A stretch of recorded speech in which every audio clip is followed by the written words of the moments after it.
Hello everyone, welcome to the award ceremony of the 2022 Epigram Books Fiction Prize. My name is Daryl Tillinyam and I will be your MC for this evening. For those of you who might not be familiar with the EBFP, it is a literary competition established in 2015 to promote contemporary Singapore creative writing and excellence in Singapore literature. It has since opened its doors to submissions from around Southeast Asia with the hopes of cultivating the region's literary scene. As an author, I've had the tremendous privilege and opportunity of being a part of the prize from its very first year. Since 2015, the EBFP has been awarded to the likes of O Thiam Chin, Nuraila Norasid, Sebastian Sim, Yeo Jo An, Joshua Kam, and Mehan Bui, and has also led to the publication of more than 40 novels, including the Singapore Literature Prize winning novels Nimita's Place by Akshita Nanda and State of Emergency by Jeremy Tiang. And tonight, during its 7th year in running, we have 4 finalists vying for this year's prize.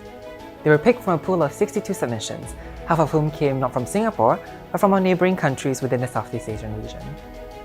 But before we delve into the details, I'd like to invite publisher and CEO of Epigram Books, Eben Wee, to deliver his opening address. Good evening, ladies and gentlemen. Welcome to the 7th Epigram Books Fiction Prize award ceremony. Was 2021 another year to forget? Well, we did begin by shutting down our UK operations 4 years and 33 titles after we began.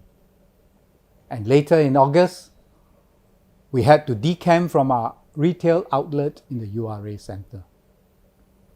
But thanks to the generosity of the folks at the Lo and Behold Group, we were able to set up a temporary space in 267 Beach Road. We are now back in the URA, at least until August this year. But could it have been such a horrible year if we had these milestones to celebrate? We began the year with the publication of Lemonade Sky, written and illustrated by J.H. Low. It became the first English-language picture book from Singapore to be selected for the White Ravens, an annual catalogue published by the International Youth Library of the world's best children's books.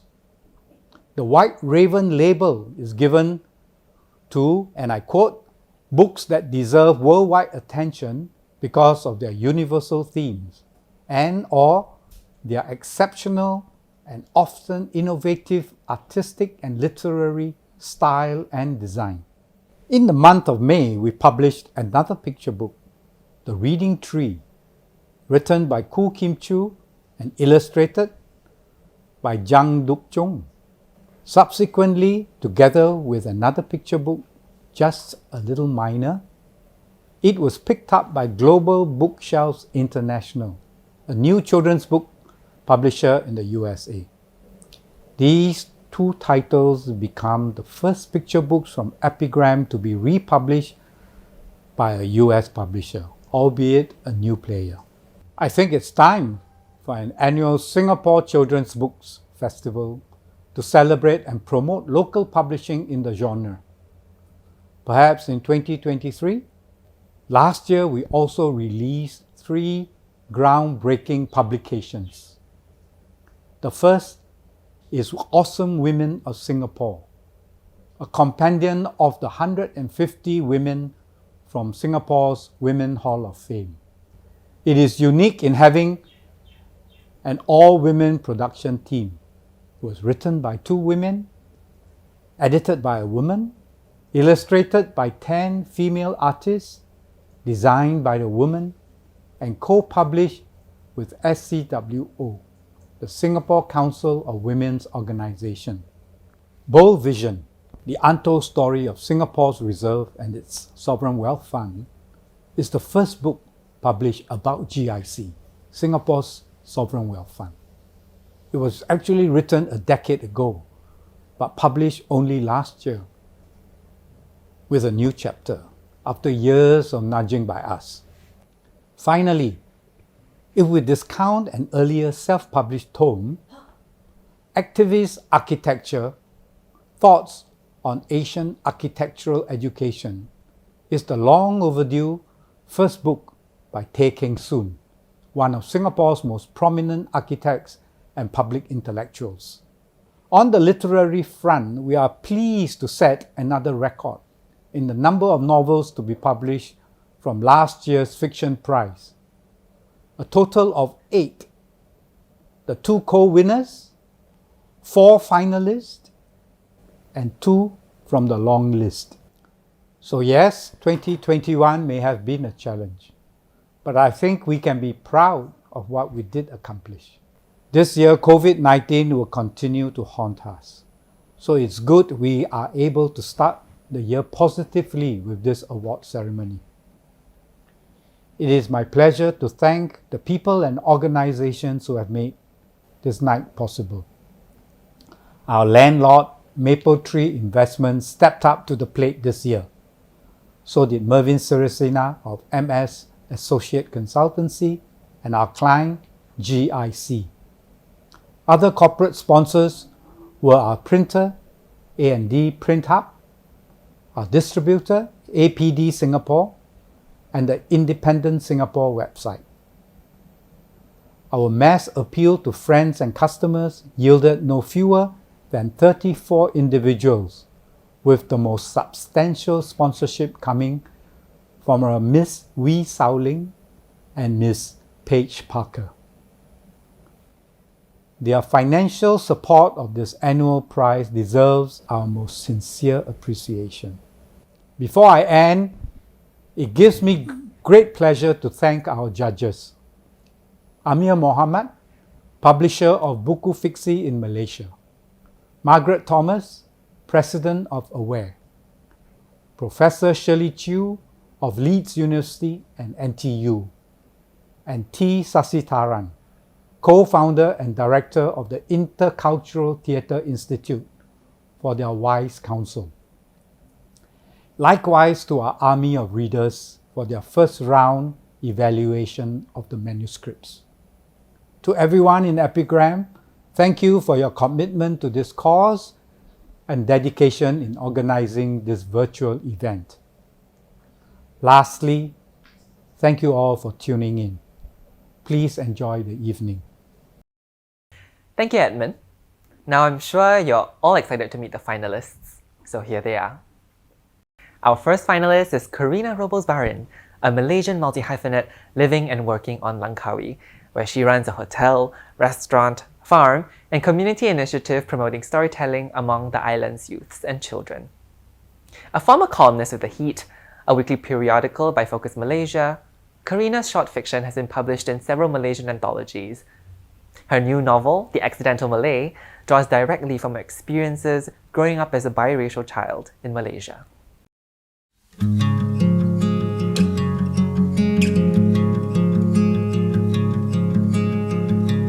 My book tells the story of a woman named Jasmine Leong.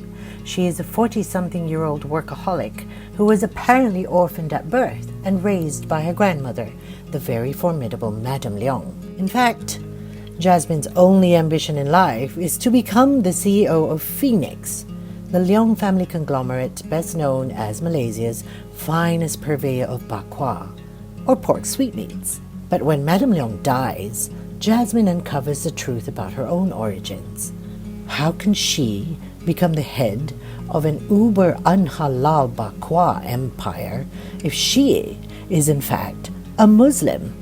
In Malaysia, there are always 2 elephants in the room: race and religion.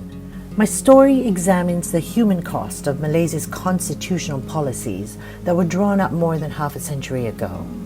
And I hope it raises the questions as to whether these rules are still relevant in today's world. Whatever the circumstances are, I hope that when you meet Jasmine and her loved ones, you will approach them with an open mind. At the very least, let her entertain you. But if after getting to know her, it makes you question the state of your nation a little, and wonder about those who may not quite fit in, no matter where you live, then I will consider my job done. Because if you think about it, her story is the story of all of us. Somehow, somewhere along the line, someone in our pasts or perhaps now in your present, has or will make a choice about who they are and who they want to be. Because that's what should count in the end, no matter what the world says you should be.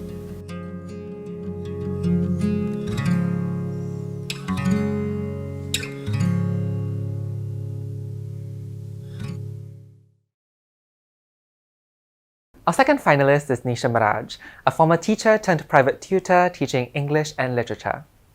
A writer of short stories, poems, and plays for school productions, her first novel, We Do Not Make Love Here, tells the story of an unhappily married couple who witness their son fall deeply in love with their neighbor's granddaughter. Though they lead ordinary lives, their struggles are no less extraordinary. But that's what it means to be human.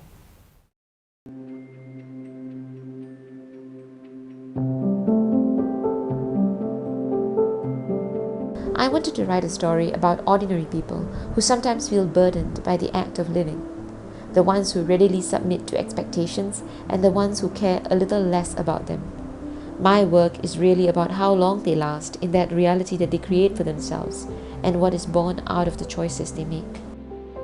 Chandru, a third-generation Indian Singaporean, agrees to an arranged marriage only because he knows it would set his ambition in motion. Meera says yes to this marriage because it was just what was expected of her daughter. Unhappily married, they make sense of their decisions through a study of their own past. Siddharth, their only son, is practically raised next door with their neighbour's granddaughter, Malli. Then we have Malli, an angsty, fierce, dispassionate wild child who doesn't care enough to fit into anyone's expectations of her. They form an unlikely but deep friendship that they both treasure yet hate. As the childhood best friends grow up, they witness their intense love actually tear them apart. I hope readers would remember Chandru, Meera, Sid and Lily and accept them for who they are, and perhaps see a little bit of themselves or someone they know. I hope they'd want to be friends with them, and when they get to the last page, they'd sigh and go, oh well, these guys were all right. It's just life.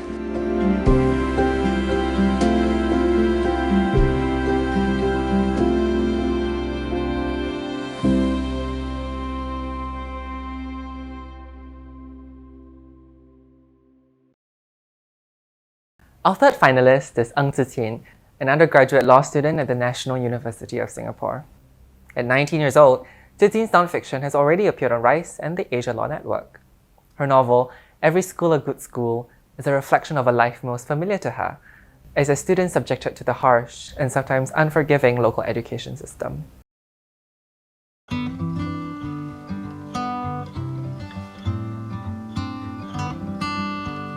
My story is about two secondary 3 school girls in Singapore named Rowena and Janice. The girls take part in an inter-school exchange program, which involves them spending a term studying at each other's schools. On a more macro level, my story is about the Singaporean education system, streaming, and elitism. The girls start out with many misconceptions about each other and their new schoolmates, but they eventually learn to overcome their biases. And although the girls initially struggle to adapt to their new surroundings, they make unexpected new friends and discover new interests along the way. I first got the idea for Every School a Good School during my final year of junior college. As a student in Singapore, it can sometimes feel like a lot of your self-worth and how much people value you is pegged to how well you do in exams and what schools you get into. I wanted to write a story that addresses that kind of mindset. Hope that I have portrayed the idiosyncrasies of life as a Singaporean student accurately and universally enough that people would recognize something of their own experiences in it. But above all, I hope that my book will help other students to realize that they are not alone.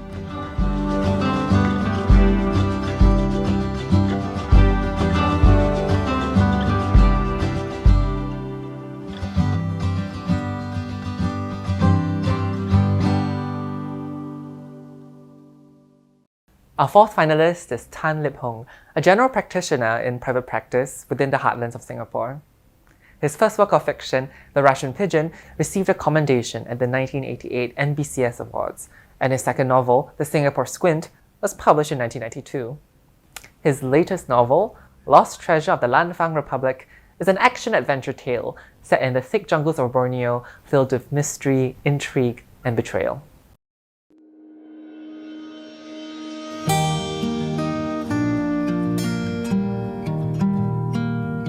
In a tale interwoven with a rich history and tapestry of Southeast Asia, filled with intrigue, deaths, and personal betrayal, our intrepid hero races against time and its enemies to uncover the explosive secret that could change his life and the world as he knows it.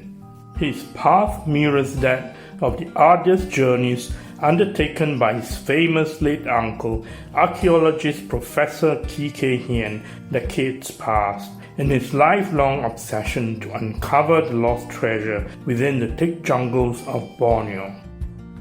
I think the biggest challenge in writing this book has been the amount of research that had to be done. In the 6 months or so writing it, about 3/4 of my time was spent on research. I feel that a bit of grounded authenticity is always necessary in telling a story of this type. It forms the hard skeleton on which the flesh of the story hangs and achieves that suspension of disbelief on the reader's part that is necessary to keep the story going. I hope that readers will find the book an enjoyable and immersive experience, and ultimately and most importantly, a satisfying read. There haven't been many novels written in the tradition of the grand adventure set primarily in modern-day Southeast Asia.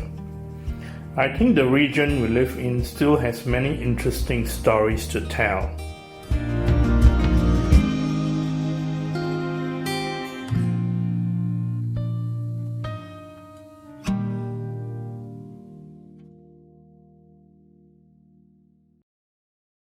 We are now moments away from finding out who the winner of the 2022 Epigram Books Fiction Prize is. But first, let's hear a few words from the 2022 judging panel. I've been asked to speak briefly to this year's Epigram Books Fiction Prize, the 4 novels on the shortlist, and the judging process. Because the decision as to the winner was almost unanimous, the scheduled meeting online of the judges was deemed unnecessary. Epigram Books sent me the comments of the panel, and in what do I say below, I have incorporated, where appropriate, statements culled from their reports. Let me start by introducing the judges, all of whom are connected to the arts. Amir Mohammed, filmmaker and founder of Buku Fiksi, which publishes books in Malay and English. Margaret Thomas, a seasoned journalist, a founder member of AWARE, Association of Women for Action and Research, and is current president. T. Sasitharan, writer, commentator, stage actor, co-founder and director of the Intercultural Theatre Institute. Edmund Wee, publisher and CEO of Epigram Books. Edmund launched the Fiction Prize in 2015 and opened it up to writers in ASEAN in 2020. And myself, Shirley Chu, academic, critic, and founding editor of Moving Worlds, a journal of transcultural writings.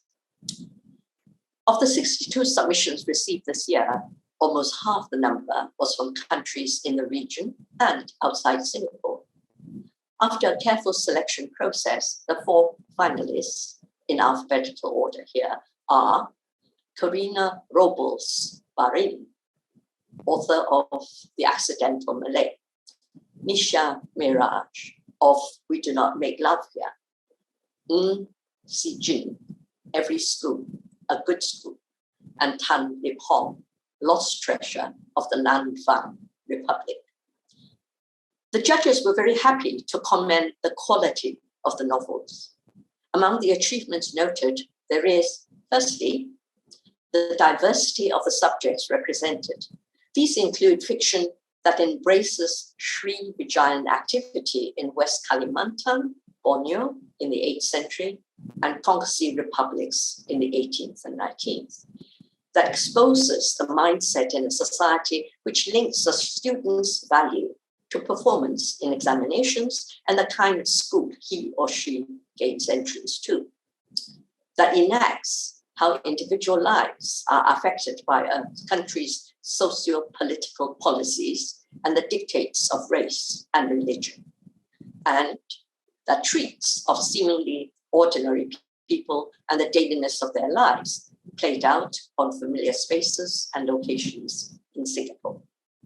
Secondly, there is the attentiveness paid in the novels to the craft of fiction making, among them the handling of plot, character, as well as other formal devices. Take, for example, an accidental Malay, Muslim by birth, Chinese by nurture, orphan, granddaughter, successful entrepreneur, potential CEO of a property development company. Who exactly is Jasmine Leong Lin Lee? This is the question running through Jasmine's reflections on her life and career. At the end of the day, the answer to her identity would seem to be figured forth in the hybrid and somewhat outlandish image of Kinta Bak Kwa. Bak Kwa, a pork sweetmeat popular all the way from Singapore to Hong Kong, a key source of Jasmine's tremendous wealth, and now a rebranded product to which she has given the name of the valley, where her past and that of Ipoh are rooted. Equally strong in We Do Not Make Love Here is the presence of women. Daughters, wives, mothers, girlfriends, and workers all are caught up in a mundane existence. All are part of the novel's structural device of fragmented first-person narratives that, moving discontinuously across time and space, draws the reader into an intricate web of emotions, psychological states, and relationships.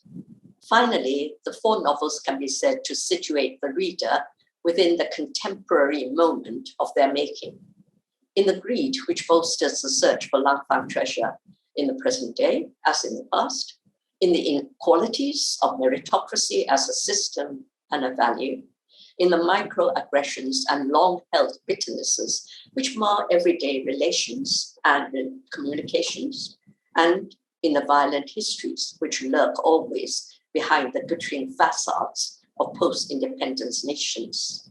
In all this, we see and recognize our world and times. And in all this too, I would suggest, is where reading and judging the novels has proved to be both pleasurable and rewarding.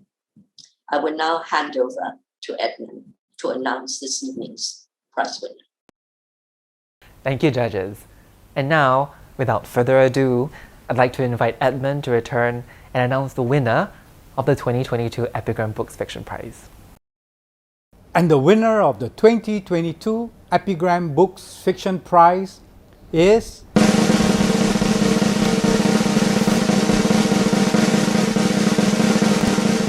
The Accidental Malay by Karina Robles Bahrin. Congratulations, Karina. Now let's invite Karina to give the winner speech. Wow, this is really unexpected because it's my first attempt at a novel. Having seen all the trailers first, I'd like to congratulate all the shortlisted authors alongside with me. I think their books are fantastic and I'm really looking forward to reading them. Secondly, of course, Epigram, big thank you to them for continuing to push on and still have this award available to Southeast Asian writers despite the challenges of the current times. And last but not least, of course, thank you to the judges for selecting my story. Thank you very much. Congratulations, Karina, for winning the 2022 EBFP.